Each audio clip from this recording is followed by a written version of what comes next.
दोस्तों अमेरिका तो अज दो खबर ने। 1 जून है 2026 है, मंडे का दिन है। दोवें इंपोर्टेंट खबर ने। चैनल को प्लीज सबसक्राइब कर लेना और वीडियो को आखिर तक देखना। तो दोस्तों पहली खबर है जी कि CBS न्यूज़ ने अज सुबह मंडे वाले दिन ही ब्रेक की है कि DHS department of homeland security एक प्रपोजल बना रहे हैं, एक प्लान बना रहे हैं कि अपने अफसरां नूं एक गाइडलाइन दे लगे ने कि अगर कोई बंदा हुण असैलम अपलाई करता है ते बगैर इंटरव्यू तो सिर्फ डॉक्यूमेंट्स देख के ही ओदा असैलम रिफ्यूज कर दिओ।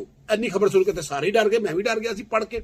लेकिन अगे जाके फिर उन्होंने एक नवी लाइन ऐड की है कि वो बंदा किहड़ा बंदा होएगा, वो बंदा होएगा जिन्हें 1 साल तो बाद असैलम अपलाई किया। क्योंकि याद रखो असैलम का कानून है 1 साल के विच अपलाई करना होंदा है। अगर तुसी मौजूदा सिस्टम के मुताबिक जो सिस्टम चल रहा अज की तारीख तक, अगर तुसी 1 साल तो बाद असैलम अपलाई करते हो तो तुहानूं ओहदी बड़ी स्ट्रोंग वजह देनी पैंदी है।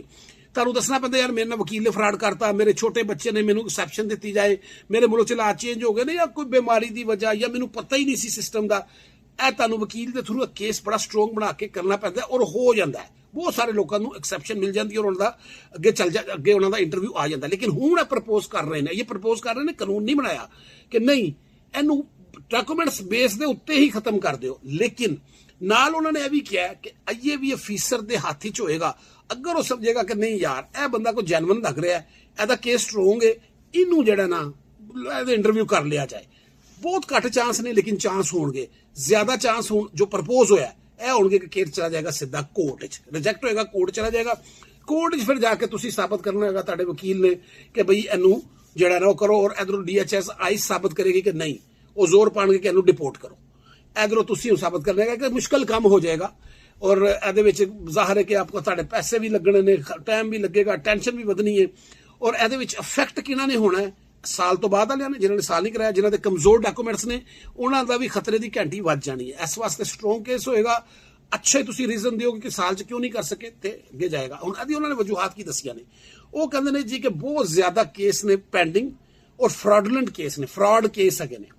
और लोग की करते हैं कि बहुत सारे लोग असैलम कर देंगे ने सिर्फ अमेरिका च रहने वास्ते, भावे होवे या ना होवे, कहते चल यार कर दिए एक कुछ टाइम से सानू मिलेगा। असी वो खत्म करना चाहते हैं। असं वास्ते मुख्तलिफ काम कर रहे हैं। डिपार्टमेंट ऑफ होमलैंड सिक्योरिटी कह रहे हैं कि असी यह काम कर रहे हैं ताकि असी जो एक बैकलॉग है उन्होंने खत्म करिए, और दूसरा जी फ्रॉडलेंट असैलम ने इन्हों पहले मरहले च रिजेक्ट करके ते अपने काम को स्ट्रीमलाइन करिए, और जो जरूरतमंद ने जो जैनवन केस ने उन्होंने फटाफट असैलम दईए, या जो भी फैसला करना है करिए। एक पिछे वजूहत एक खबर है।